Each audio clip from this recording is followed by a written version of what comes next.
karena biasanya saya kalau dipanggil Om itu transfer. Waduh. Om. Kalau Om Sabil, wah ini berapa nih? Jam studio. Assalamualaikum warahmatullahi wabarakatuh. Waalaikumsalam. Halo Jambanger semua, semangat pagi. Oke, nah selamat datang di podcast perdana kita di Jam Talks. Kita hari ini kedatangan tamu spesial yaitu Eksekutif Vice President Telkom Regional 2, Bapak Muhammad Salsabil. Boleh kita kasih tepuk tangan dulu? Luar biasa. Baik, terima kasih rekan-rekan, dan dalam waktu beberapa menit ke depan kita akan mewawancarai Pak Sabil nih. Nah, tentunya bukan tentang operasional pekerjaan, tapi tentang materi-materi yang mungkin membuat kita lebih kenal, lebih dekat dengan sosok Pak Sabil itu sendiri.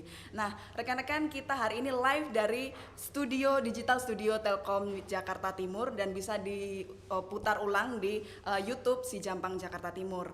Nah, mungkin langsung saja kita sapa Pak Sabil. Halo, selamat siang Pak. Halo. Gimana kabarnya Pak? Bapak kok nervous ini, baru pertama kali podcast apa gimana Pak? Enggak kan Pak? Enggak. Saya cuma nervous sama harinya ini. Oh, kenapa tuh Pak? Hari ini kamu beda banget soalnya.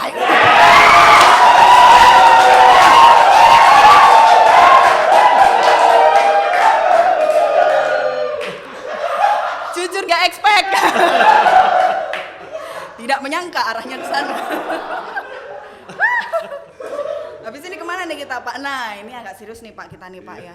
Ini dari riset teman-teman Jam Talks nih Pak. Mohon kalau ada yang salah dikoreksi ya Pak ya.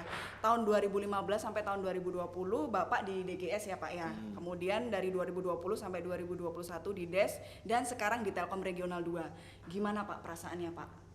Ada yang beda nggak gitu? Udah gitu aja pertanyaannya. Perasaannya gimana Pak? Ya, gini ya. Bahwa setiap orang itu punya masa dan setiap masa punya orang gitu ya. Dari 2015 sampai dengan 2021 saya menjalani cukup banyak yang tadi ya, dari divisi government, enterprise maupun sekarang di regional, di consumer. Memang perlu penyesuaian, terutama yang pertama ya, penyesuaian panggilan aja udah itu saya harus banyak menyesuaikan. Dulu di divisi government kita kalau kenal satu sama lain manggil itu pakai Kanda dan Dinda. Waduh. Jadi kalau ketemu yang senior dipanggil Kanda, kalau yang junior panggil Dinda. Wah. Karena memang di sana itu kita menangani pelanggan yang berasal dari berbagai warna gitu ya. Yang di sana pun manggilnya gitu. Jadi kita kan harus seperti mereka ya. Kanda, Dinda. Seperti sama Via saya manggilnya pasti Dinda Via. Saya nggak expect arahnya ke situ juga sih Pak. Harusnya ini masih serius Pak kita Pak. Nanti sesi kedua bercanda boleh Pak. Ya terus masuk ke menangani ke enterprise itu panggilannya berubah, brosis Mas Mbak. Dari Kanda Dinda jadi brosis Mas Mbak. Karena memang yang kita tangani pelanggan swasta. Oke. Ya. Yang biasanya di sana bro, halo bro. Gitu kan. Kalau dipanggil Kanda dia bingung kan, Kanda gitu. Mau ngapain nih? Emang aku adikmu. Terus masuk ke consumer, manggilnya Om. Itu harus saya sesuaikan juga, karena biasanya saya kalau dipanggil Om itu transfer. Waduh. Om. Kalau Om Sabil, wah ini berapa nih? Berapa nih? Bahkan saya pengen transfer ini. Ya itu dari sisi panggilannya saya harus banyak menyesuaikan. Tapi di luar itu memang banyak hal lain yang harus saya coba sesuaikan, karena kan pasti tantangannya beda ya. Iya betul Pak. Menangani pelanggan government itu lebih related dengan pemerintahan, yang terkadang kita harus kuat di konten dan konteks. Oke. Kadang konteks itu nggak kelihatan, tapi kita tidak hanya bermain melulu memenuhi konten. Kalau di swasta itu agak lebih clear kontennya, karena konteksnya jarang. Yang penting profesional, terus profitability-nya masuk, oke. Gitu. Iya. Nah sekarang masuk ke regional. Regional itu pasti lain lagi nih. Iya, lain lagi. Nanti kita coba cari apa nih yang bisa kita gambarkan. Oke, Gitu. siap. Terima kasih Pak. Nah, ini kita lanjut ke pertanyaan yang lebih personal nih ya Pak ya. Saya tuh ini hasil riset teman-teman Jam Talks juga nih Pak. Jadi kita ada lembaga risetnya sendiri nih. Nah, satu hal yang selalu diutarakan oleh orang yang sempat berinteraksi dengan Bapak gitu ya Pak ya. Bapak tuh suka banget baca buku Pak. Nah, kami pengen tahu nih sebenarnya Bapak suka jenis buku apa dulu nih Pak dan kenapa gitu. Ya, yang pasti bukan buku stensilan ya. Ya kayak yang ada di sini. Yang nicknya agak ini ketawa Pak, saya agak bingung. Jadi gini Via, kita kalau kita hidup itu mau jadi orang mau seperti apa sih gitu. Salah satu referensinya itu katanya Stephen Covey di bukunya Seven Habits. Ya. Itu highly effective people. Kalau kita mau menjadi orang yang memang sangat dicari oleh orang lain gitu, kita punya value gitu, kita bisa pakai referensi buku itu, Seven Habits. Nah, di Seven Habits itu bilang bahwa orang yang paling efektif itu ketika dia nomor satu itu adalah proaktif. Jadi kalau kita punya anggota atau staff gitu yang proaktif, enak banget tuh. Orang yang proaktif itu orang yang tahu tugasnya apa, ngerjakannya kayak apa. Kalau gagal dia tahu cara recovery-nya kayak apa. Pokoknya tahu-tahunya hasil aja. Itu orang yang efektif, proaktif. Nah di nomor 7 itu adalah orang yang sharpen the saw. Sharpen the saw itu ngasah gigi gergaji. Karena kalau gigi gergaji kita itu nggak tajam, kita nggak bisa ngergaji kayu, nggak bisa memotong sesuatu. Caranya dengan apa? Nambah wawasan, Baca. gitu ya. Nah kalau kita nggak suka baca, terus apa yang mau kita sharing gitu ya? Kita nggak tahu apa-apa. Nah salah satu fungsi pimpinan itu kan kita harus bisa memberikan guidance. Nah coba bayangkan ya, pimpinan tapi nggak ngerti apa yang mau kita sharing ke teman-teman. Karena salah satu definisi leader itu kan orang yang mampu membawa seluruh resource-nya menuju tujuannya. Dan itu harus punya kompetensi. Itu kali. Keren. Saya juga bisa baca kamu sebenarnya. Oh iya bisa. Selain baca buku saya juga bisa baca kamu. Komik itu suka nggak Pak? Krayon Shinchan gitu. Dia ngalihkan dia. Siapa? Tapi kalau ada nggak sih Pak satu buku yang kayak Bapak suka banget dan menurut Bapak life changing gitu? Atau mungkin buku yang pertama bikin Bapak suka baca atau mungkin buku yang paling Bapak suka gitu? Ya kalau dulu saya sebenarnya suka baca itu dari SMP ya. SMP atau SMP apa SD ya? Dulu SD itu saya atau SD ya? SD itu saya suka baca itu loh, buku apa? Tintin itu ya. Tintin ya. Tintin. Saya itu semua serialnya punya tuh. Terus baru kalau di SMP saya suka baca itu buku apa itu? Trio Detektif itu ya. Nah, serialnya saya punya lengkap itu. Termasuk baru baca yang Sidney Sheldon. Terus ya buku detektif gitu. Karena memang kita ini ya sebenarnya orang Indonesia itu suka banget dengan cerita, termasuk orang di dunia ini. Bahkan kan film-film Marvel itu berangkatnya dari komik ya. Betul Pak. Nah, itu.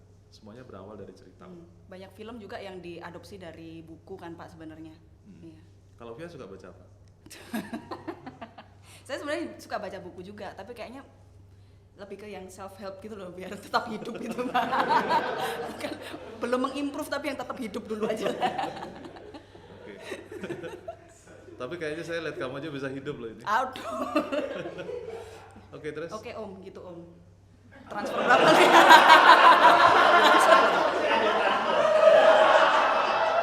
Aduh. Terus gini nih Pak, kalau dari teman-teman saya yang suka baca itu biasanya suka nulis Pak. Temennya itu suka baca tuh suka nulis dia. Kalau Bapak sendiri pengen nggak sih Pak nulis atau ada sosok penulis idola gitu untuk Bapak? Ya sebenarnya nulis itu gini teman-teman, bahwa kita itu kan setiap orang itu pasti hidup itu pengen meninggalkan suatu legacy. Iya. Salah satu legacy itu adalah tulisan. Sebenarnya kalau orang sudah bisa menulis, itu orang yang paling tataran paling tinggi ketika dia bisa membaca, dia bisa juga menuangkan ide, menulis, menyampaikan itu ke orang lain lewat tulisannya. Kalau dibilang pengen nggak, saya pengen. Tapi mungkin nanti waktunya ada ya. Iya benar Pak. Kita tunggu nih buku karya Pak Sabil. Ya kan kita nggak pernah tahu ya Pak ya masa depan nanti seperti apa. Nah, Oke, itu mungkin tentang membaca dan buku membuku gitu ya Pak ya. Karena ini teman-teman yang saya tanya tentang Pak Sabil pasti first impression atau hal pertama yang disampaikan tuh pasti tentang bapaknya suka baca buku, dan dari percakapannya juga kelihatan betapa bapak suka sekali baca buku gitu Pak. Nah mungkin kita masuk ke apa yang lebih personal lagi, ke waktu bapak di Telkom nih Pak ya. Bapak waktu pertama kali masuk ke Telkom itu kan pasti pernah waktu masuk tuh jadi anak muda gitu Pak, istilahnya sekarang Gen Y gitu Pak.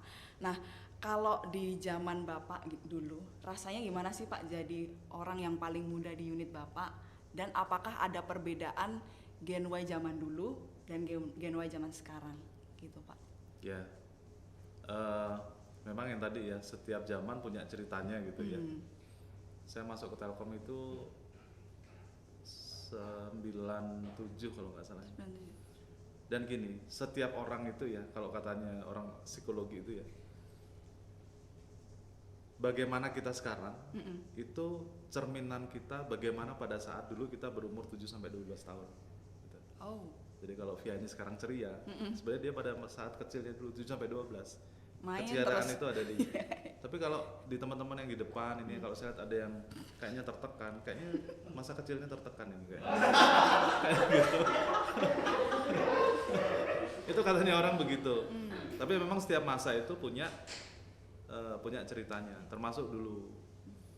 Contohnya kenapa kok ada golongan baby boomer, terus Gen Y, Gen Z dan seterusnya gitu ya.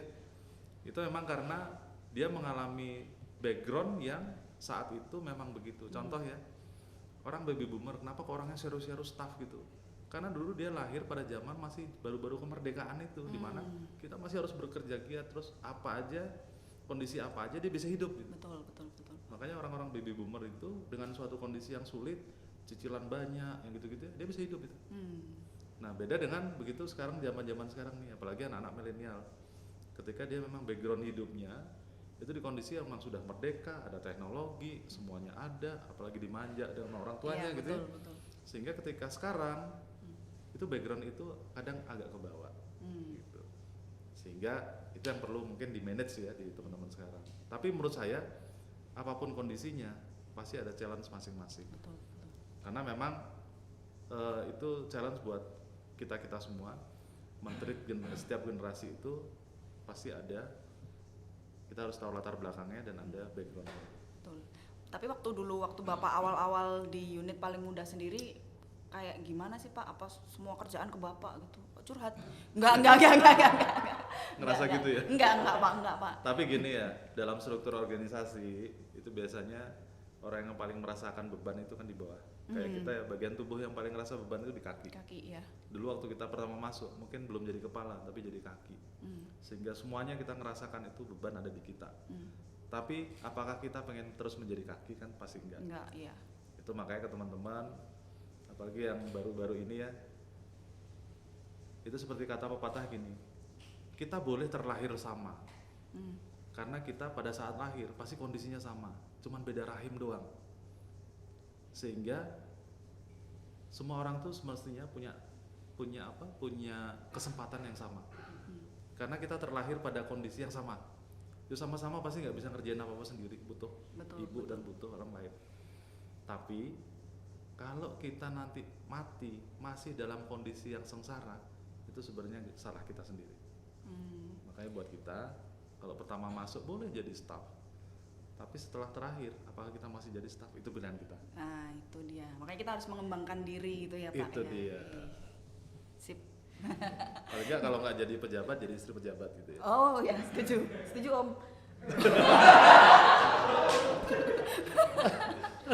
Nah, ini pertanyaan berikutnya nih Pak.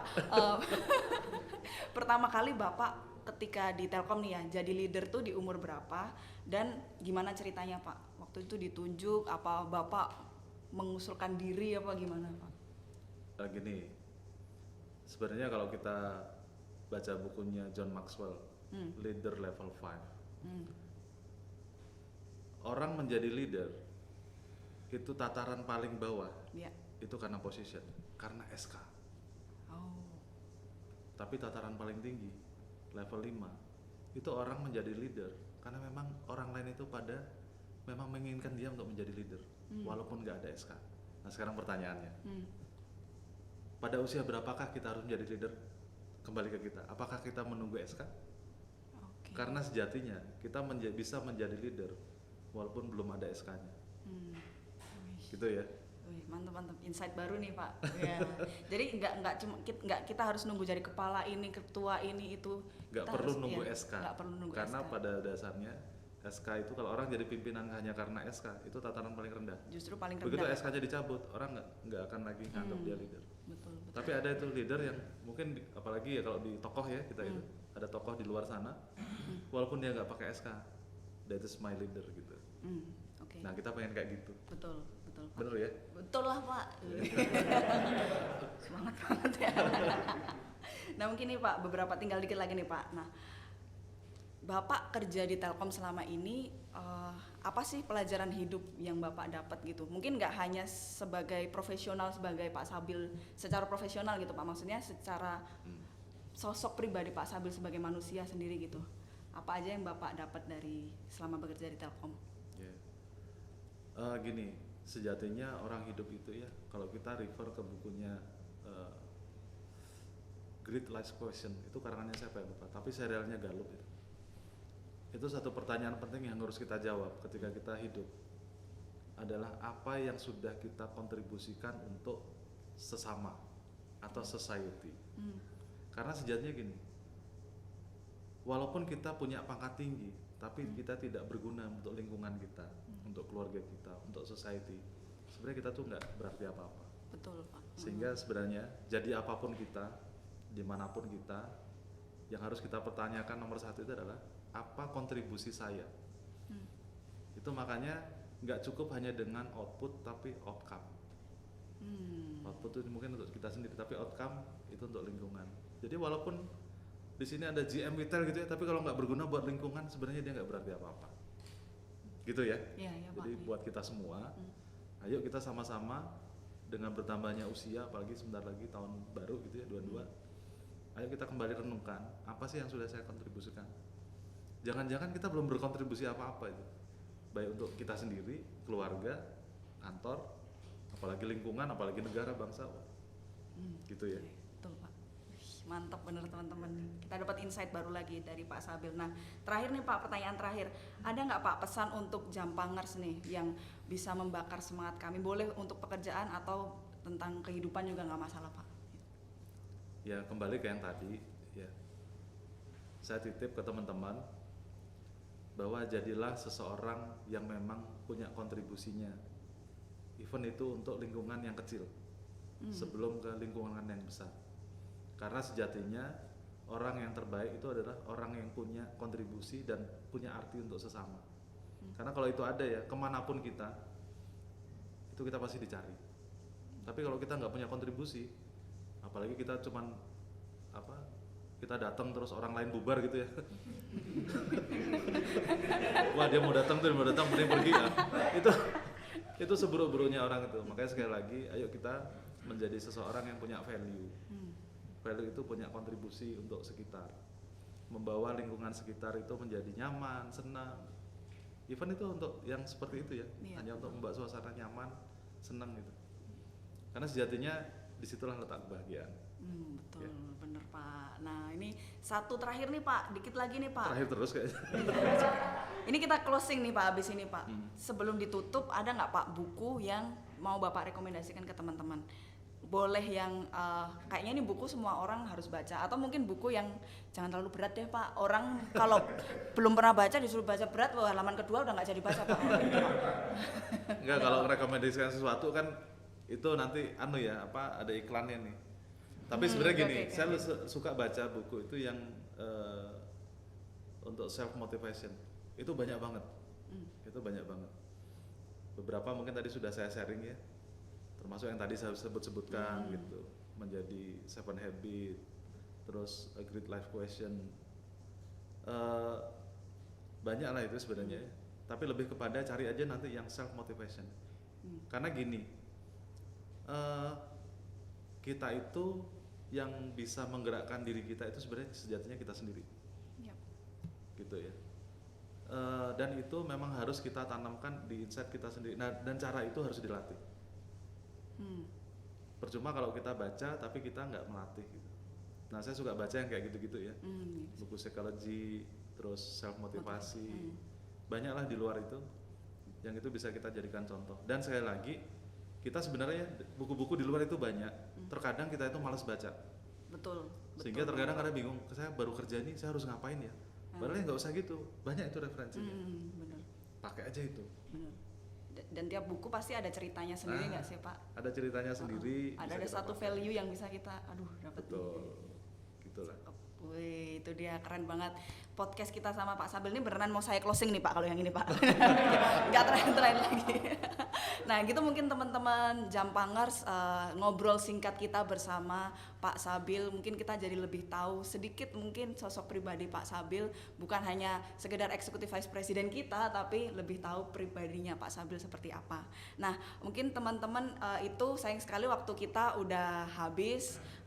Mungkin teman-teman semoga bisa mendapatkan wawasan baru, pengetahuan baru dari obrolan singkat kita ini, dan dapat rekomendasi buku yang bisa dibaca sama teman-teman. Jadi kalau pesannya Pak Sabil sih banyak belajar ya Pak ya, dari salah satunya dari membaca buku, karena itu kalau kata Bapak Ibu guru zaman dulu, buku jendela dunia gitu Pak, kalau katanya gitu. Nah, katanya juga gitu Ibu guru Bu ini. Nah, untuk teman-teman Jampangers jangan lupa untuk follow sosial media kita di Instagram @indihome.telkomjaktim, dan jangan lupa subscribe YouTube di Si Jampang Jakarta Timur untuk mendapatkan info-info terbaru dari kami dan menjalin silaturahmi antar Jampangers. Mungkin saya rasa cukup sekian Pak dari podcast hari ini. Kami benar-benar terima kasih Pak Sabil berkenan untuk hadir di podcast perdana Jam Talks, sekaligus pertama kali digunakannya digital studio Witel Jakarta Timur. Kita senang banget kehadiran Pak Sabil hari ini. Boleh kita aplaus lagi dong buat Pak Sabil. Terima kasih sekali Pak Sabil. Ada pantun ya? Pantun, aduh belum nyiapin. Bapak ada pantun Pak? Ada satu mungkin ya. Oh iya. Pantunnya tuh pendek aja gini. Nadia Ralinsa, dia luar biasa.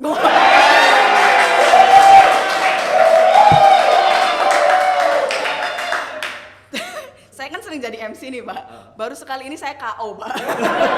Kayak nggak bisa nge-counter lagi. KO kalau ada rapim lagi saya nggak ikut deh Pak. Takut.